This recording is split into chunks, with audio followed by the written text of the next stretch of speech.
Amigos de Otra Mirada, estamos en otro programa de Mesa Política. En esta oportunidad con el doctor Gerardo Renique, profesor de Historia de la Universidad de la Ciudad de Nueva York. El tema que vamos a tratar es la política actual de los Estados Unidos, que se ha puesto candente.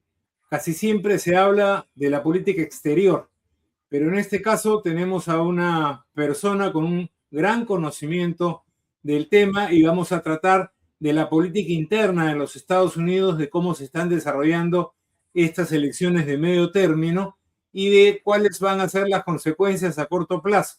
También, por supuesto, para América Latina. Gerardo, ¿cómo estás? Hola, Eh, buenas. quería empezar que nos introdujeras un poco al contexto de la política de los Estados Unidos en este momento. ¿Cuáles son las características de la política de Estados Unidos? ¿Qué cosa ha cambiado frente a lo que teníamos, digamos, 10 años atrás, ¿no? Tenemos el fenómeno de Trump como presidente todos los días en los noticiarios, en los periódicos, pero más allá de eso, todo esto que se ha reflejado en las elecciones de medio término con múltiples caras nuevas que han salido y una clara tendencia hacia la izquierda en los triunfos electorales de las primarias todavía, ¿no? No sé Sí, cómo nos podrías ilustrar este tema. ya yo creo que se podría empezar, creo que dos elementos fundamentales nos podrían dar una idea de lo que tú señalas, los grandes cambios que ha habido en la última década o inclusive en los últimos 5 años. En primer lugar, la cuestión de Trump. Según las últimas encuestas de hace 3, 4 días, la popularidad la aprobación de la administración Trump es escasamente del 32%, un récord histórico. De otro lado, después de haber asumido cargo como alcalde de la ciudad de Nueva York el 1 de enero, Mandani, Zoran Mandani, el alcalde socialista de la ciudad de Nueva York, ha logrado un 69%. Creo que eso te puede dar más o menos idea. Tiene una aprobación del 69%, ¿ya?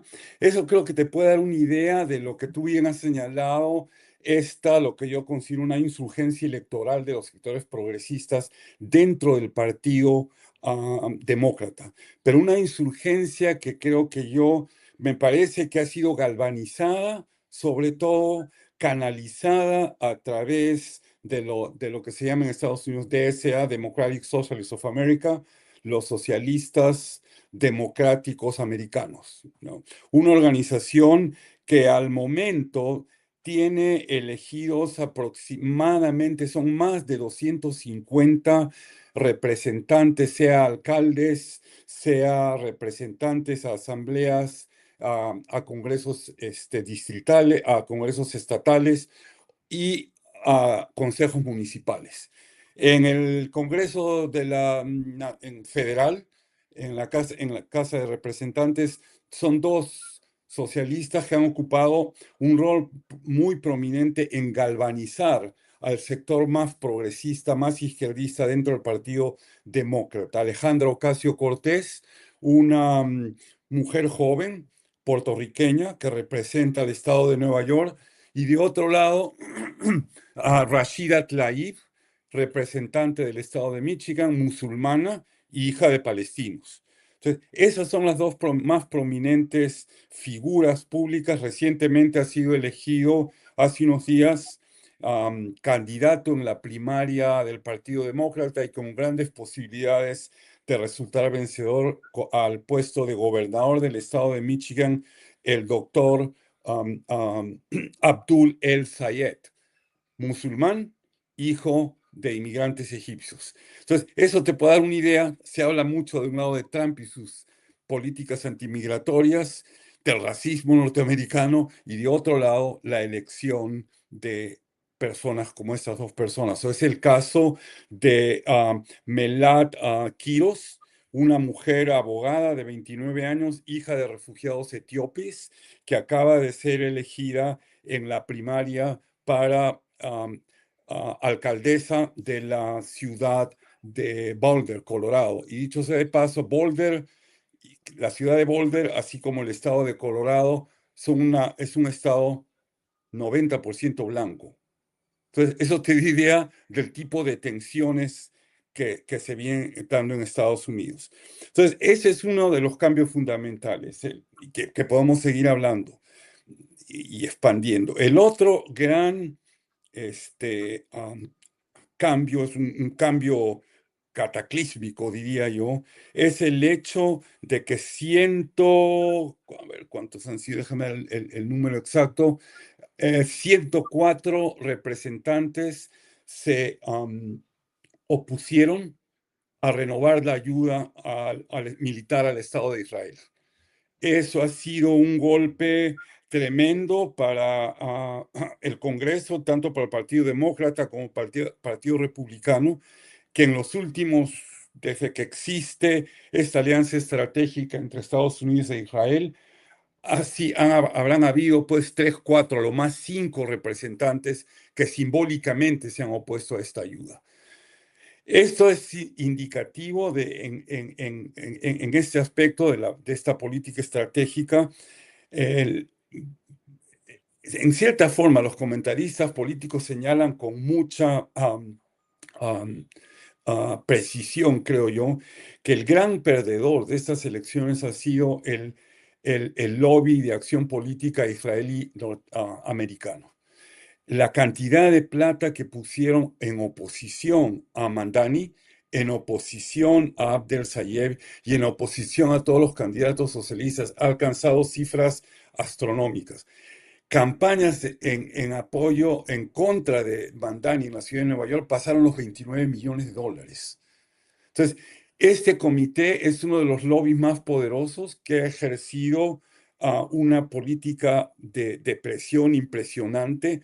No ha habido representante congresal, no ha habido senador que en su campaña o candidato en general a presidente, a gobernador, que no haya recibido el apoyo económico de este lobby. Ahora, por ejemplo, en las primarias demócratas, un punto esencial es si recibe o no el apoyo de este lobby y la posición respecto al conflicto en Palestina. ¿No? En la opinión pública norteamericana hay una mayoría que incluye demócratas en oposición a la guerra. Este mismo hecho de la guerra ha partido a la comunidad judía, que es la comunidad judía más grande fuera de Israel. Por ejemplo, tanto a Mandani como el Sayed lo han apoyado importantes grupos de activistas judíos. Y Mandani, por ejemplo, se apoyó en Michael Lantern, que ha sido elegido representante al Congreso Estatal, al Congreso Federal por parte de Nueva York, judío. Es un judío que se opone al conflicto y considera una barbaridad lo que está pasando en Gaza. Mientras que su oponente, una persona que ha jugado un papel muy importante como representante al Congreso de políticas progresistas, pero apoyado por el lobby israelita. Entonces, esto te da una idea creo que en mi entender, este es un gran cambio, que de una u otra manera, o sea, en el mediano y largo plazo se va a reflejar también en la política exterior norteamericana.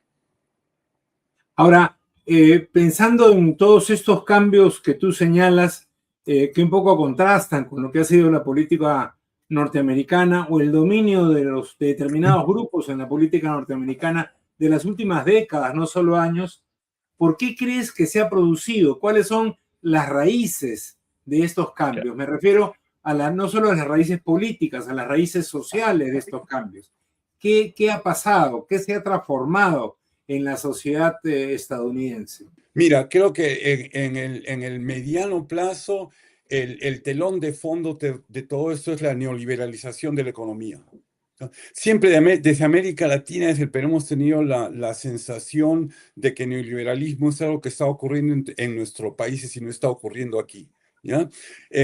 más o menos salvando la distancia por las diferencias históricas y sociales entre, vamos a decir, entre Perú y Estados Unidos, entre Perú y el sur, entre Estados Unidos y el sur. Pero el neoliberalismo ha tenido las mismas consecuencias. La privatización y la desmejora de servicios públicos, educación, salud sobre todo, recortes salariales, desocupación. La globalización creó una desocupación masiva,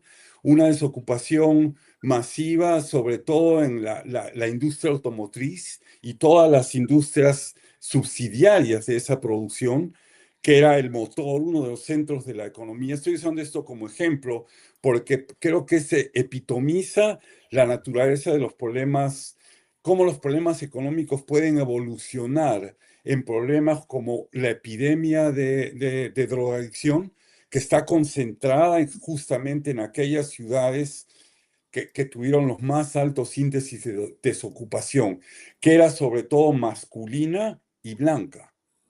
Y en esos lugares había un resurgimiento de racismo y un resurgimiento de violencia masculina. Entonces, estoy diciendo eso, o sea, una descomposición ocasionada por esta economía extractivista, ¿no? La liberalización de la economía, estas riendas, el capital financiero ha funcionado sin ningún control y ha encarecido ah, intereses, ha hecho la vida más difícil. Y te digo, de ahí el éxito de la campaña de los socialistas. Hacer, por ejemplo, la campaña de Mandani, que ha sido ejemplar, ¿no? Estaba basada básicamente en un problema. Hacer la ciudad de Nueva York más accesible a los que trabajan más, a los que tienen menos. La primera condición, elevar los impuestos en los más ricos. Segunda condición, congelar las rentas de aquellos que tienen más bajos ingresos. En tercer lugar, hacer más accesibles los servicios de más necesidad para la clase trabajadora, que ha sido ampliar el sistema de educación pública a niños de 2 años, lo que sería pre-kindergarten, que este año ya lo amplió a niños de 3 años, el próximo año se extiende a niños de 2 años. En tercer lugar, proteger los derechos de los trabajadores más perjudicados por la crisis, los más explotados. Y él ha empezado justamente con la defensa de los muchachos que hacen delivery, que es una de las fuerzas laborales más grandes de la ciudad, sobre todo después de COVID, que es en su gran mayoría trabajadores migrantes indocumentados. Y por ahí, ¿no? Entonces, Y básicamente digamos, la frente a cuestión estas medidas, económica, ¿no? frente a estas medidas de Mandami, ¿cuáles han sido? Porque Trump también proclamó que él iba a entrar con un paquete de soluciones económicas y sociales a estos problemas que veía en Estados Unidos. O sea, Trump no ha sido ajeno a tener su diagnóstico sobre los problemas. No, ¿Cuál sí, es la sí, sí. diferencia? ¿Cuál es la diferencia entre el diagnóstico del gobierno de Trump y las soluciones que plantea? Y, por ejemplo, lo que señala Mandami. Ya, el caso de Trump es que ha sido un performance. Prometió eso, pero no ha hecho absolutamente nada, ¿no? Al contrario, ha recortado aún más los limitados derechos sindicales que se han venido expandiendo a cuentagotas en los últimos 8 a 9 años. Ha limitado derechos sindicales aún más y no ha hecho efectivo, es decir, con la cuestión de las guerras y el gasto militar, que esa es una de las cosas que ha llevado a los cambios que explicaba hace un momento, en prestar más atención y en explicar el éxito de socialistas y de demócratas progresistas. ¿Qué hace un misil Patriot que cuesta 2 millones, 2.5 millones y acá no hay escuelas? ¿Qué hace más ayuda que es en los billones de dólares a una guerra que mata niños, que mata gente en Palestina, si acá no hay hospitales? Trump ha eliminado, por ejemplo, indirectamente, ¿ya? Trump, mientras prometía ayudar a la clase trabajadora, ha eliminado, no ha eliminado las clínicas para tratamiento de adicción que estaban concentradas en los estados más desindustrializados en los cuales logró votación. Su campaña fue, yo creo que toda esta onda de ofrecimientos económicos, ayudar a la clase trabajadora, eran el performance. ¿Ya? Lo que movilizaba de esa población no era su interés en ayudar. La performance, dices, eran una actuación. Era una actuación. Y la onda era movilizar sentimientos, sentimientos de resentimiento y creando nuevos enemigos. Los inmigrantes, los negros, las mujeres. ¿Por qué ahora hay leyes que favorecen en un trabajo a una mujer y no a un hombre? Ha movilizado eso, pero pues se ha ido desgastando. Se ha ido desgastando ante la realidad de más guerras, más gasto, y esta cuestión de Irán ha incrementado el costo, la inflación la inflación, y que fue uno de los caballitos de campaña de Trump, la inflación que se generó en Estados Unidos después del COVID con Biden. Ese fue su caballito de campaña. ¿Qué ha pasado con todo eso? La inflación hace 2 meses ha superado la más alta de la administración Trump. Y por ahí vamos, ¿no? Con Y, esto de la prolongación de la guerra está afectando. ¿Y en qué se contrasta esto con lo que hicieron los demócratas en el último gobierno de Biden? Trump Las medidas. significa una ruptura con el gobierno de Biden, es la continuidad del gobierno de Biden.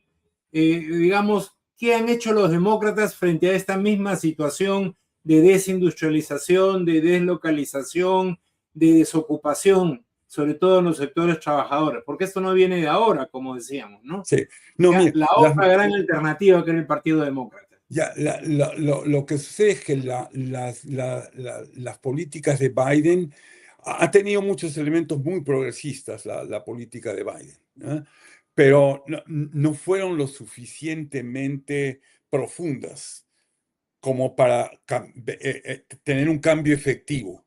Y una de las que, o sea, hay mucho, no te quiero decir resentimiento, pero eso ha dado mucho que pensar entre los votantes demócratas ante la insurgencia de estos socialistas que están demandando políticas más efectivas. En el caso de Obama, por ejemplo, que pasó estas medidas de mayor seguridad social, de mayor ayuda para servicios sanitarios, era una medida en el medio del camino. Y la gente lo que demandaba eran programas mucho más efectivos que eso. Y lo otro es la insistencia de los demócratas centristas de lograr acuerdos bipartidarios, que siempre ha sido una tradición en la República Americana, pero que Trump ha pateado el tablero, pues hace tiempo, desde su primera administración. Y los demócratas centristas han pensado que se podía restaurar ese tipo de relaciones, pacto de caballeros, eso no existe para Trump. Entonces, una de las demandas del votante estadounidense demócrata medio es una acción mucho más efectiva en parar y en enfrentar ¿Y a tú, Trump. ¿Y tú crees que se podrán entender esos demócratas centristas que efectivamente los hemos visto en años pasados, en administraciones pasadas, con este discurso del consenso bipartidista? Tanto Biden como Obama, yo recuerdo mucho Obama insistía en esto. ¿Tú crees que esos demócratas podrán entenderse con estos demócratas que están llamados progresistas o socialistas, que están más a la izquierda? ¿Podrá haber ahí digamos, una acción conjunta en el futuro? Mira, es bien interesante. Por ejemplo, en el caso del estado de Nueva York, la campaña de Mandani, el crecimiento mire, en el Congreso Estatal de Nueva York hay un bloque socialista. Hay un bloque socialista que, de acuerdo a esta última elección, ya debe haber ido de 16 a 20 y tantos. Y en general, la legislatura estatal de Nueva York es dominada por demócratas y dominada entre socialistas y progresistas, son los que dominan esta Cámara, ¿no? La gobernadora más bien ha sido centrista, pero la gobernadora está corriendo para ser reelegida y poco a poco se ha ido acomodando a la realidad. Y la realidad es el empuje de los socialistas y los progresistas. Ahora, por ejemplo, está haciendo campaña de la mano de Mandani. Pero ¿cómo se Pero, puede reconfigurar esto en un escenario nacional? Porque los Estados Unidos tienen muchos escenarios ahí voy, políticos por ah, la diversidad de estados y por las ahí voy, características tanto inmediatas como históricas de conformación política de estos estados. ahí voy. Es una batalla que está por venir, pero no hay estado. Por ejemplo, en las últimas primarias, casi todos los representantes demócratas que iban por reelección, no te quiero decir que en todas las primarias que ha habido, por lo menos un poco, vamos a decir aproximadamente un 60% de los que iban por reelección, centristas o parte de la maquinaria de dirección del Partido Demócrata, han perdido sus primarias. Aquí en Nueva York, una socialista en el Bronx, una muchacha de 29 años, ha destronado a un prominente político, muy oportunista, muy efectivo a la misma vez, de un gran verbo dominicano, que tenía un control político sobre su distrito electoral inmovible por los últimos veintitantos años. Fue derrotado por esta muchacha de 29. Y te puedo seguir repitiendo, esto viene pasando, ya no es un fenómeno restringido a Nueva York. Ahora, digamos, ¿es solo un tema ideológico, digamos, o también hay un tema generacional?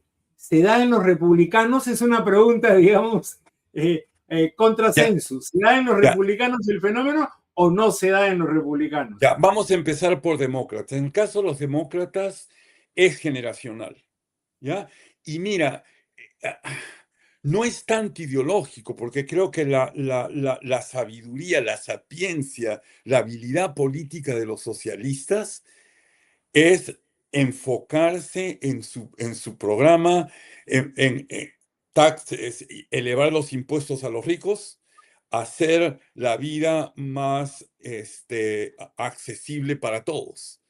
¿Me entiendes? No lo hacen en cuestión ideológica. Ahora es interesante. Trump da este discurso hace ya 3 semanas de 25 minutos contra la amenaza comunista, la influencia de Cuba en Mandani, los Panteras Negras, vidas negras importan, los Weathermen de los 60 que ponían bombas, en fin.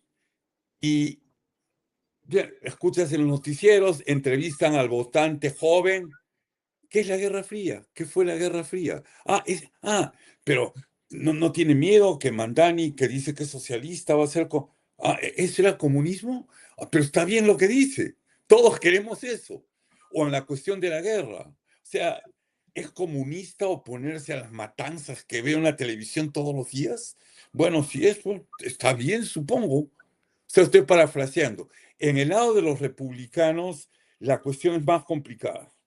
O sea, una de los elementos centrales de Trump con el movimiento MAGA, Hagamos América Grande otra vez, los ultraderechistas, era no a las guerras de intervención. ¿Ya? Ajá. Y ya Trump está embarcado en no sé en cuántos conflictos. Y quiere abrir más, y quiere abrir con Cuba.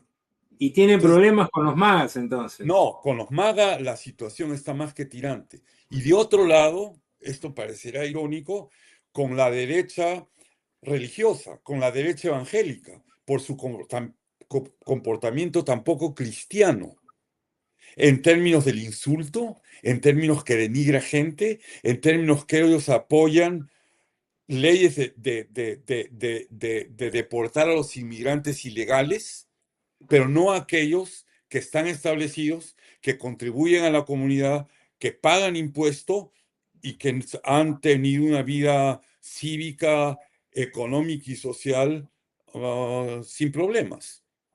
Entonces, se ha dado casos de pueblos 100% trumpistas blancos, no toquen a mis mexicanos, no toquen a mi restaurante mexicano. En el caso de Texas, no toquen a coach de fútbol del equipo de mi hijo. Entonces, es contradictorio. O sea, por la crueldad y por ¿me entiendes? Inclusive elementos como ese, todo eso se está resquebrajando. ¿Y cómo ves el escenario de acá a noviembre? O sea, a principios de noviembre, cuando son tradicionalmente las elecciones en Estados Unidos. ¿Ves un escenario en que estos progresistas que han sido la novedad de las últimas semanas van a avanzar más, van a obtener victorias en las elecciones de medio término, ya no primarias, sino las definitivas? ¿O más bien crees que los van a parar, digamos, tanto los republicanos como el llamado establishment demócrata? Mira, a cómo van las encuestas y en opinión de los analistas, y es mi opinión también, ya no se trata de decir van a ganar o perder los demócratas, es por cuánto van a ganar.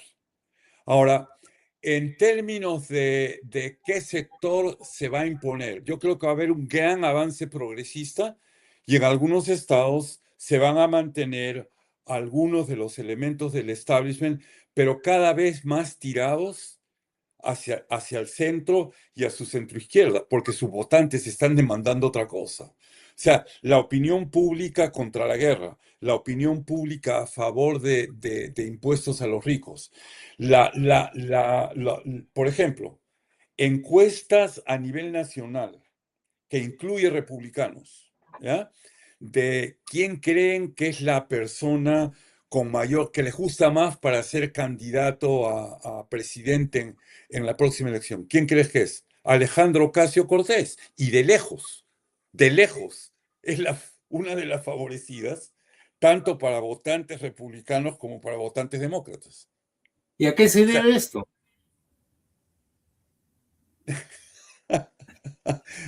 uno, creo, por Ya de su veces simpatía personal, digamos. es entre personalidad, su valentía en enfrentar y poner adelante, como lo ha hecho Mandani, como ha empezado su legislación, algo que creo que es una cosa sorprendente para alguien como yo, que viene del mismo, las mismas tradiciones políticas como tus oyentes, como tú, izquierdista, antiimperialista, de ver, bueno, pues hay lucha de clases en Estados Unidos también.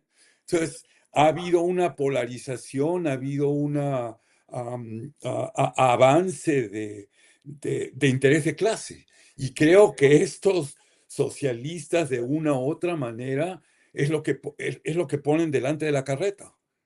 No es la promesa, no es la ilusión o sea, en ese sentido son mucho más izquierdistas que el más izquierdista actualmente en el espacio público latinoamericano y particularmente el peruano. O sea, se van a molestar muchos amigos por ahí, que son izquierdistas vergonzantes, no ponen por delante los intereses de la clase trabajadora. Y esos son los que está poniendo por delante este sector socialista que ha sido abrazado por los progresistas demócratas que sin la presencia pública, sin la presencia electoral de los socialistas, ya venían dando la batalla. Ya venían dando la batalla. Lo que los socialistas han hecho con un lenguaje claro y preciso, es tirarlos a la izquierda y poner en el debate público la cuestión de Palestina y el apoyo a Israel. No como acciones de grupos del costado, no como acciones de grupos de ultras o de terroristas, sino en el Congreso Federal, en autoridad, en gobernadores, etc. Entonces, ese es Bien, el clima que existe. Gerardo, realmente ha sido muy interesante conversar contigo. Nos has hablado de cosas que rara vez escuchamos en el Perú, ¿no? Y esto creo que nutre a nuestros oyentes y seguramente, ojalá, va a dar paso a discusiones, a polémicas, a controversias. De eso se trata justamente, para eso tenemos este espacio y te agradecemos muchísimo por parte de Otra Mirada. Hasta Gracias otra a vez. ustedes. Gracias a ustedes y ojalá que podamos regresar a comentar las elecciones de medio término. Gracias. Muy bien. Buenas noches.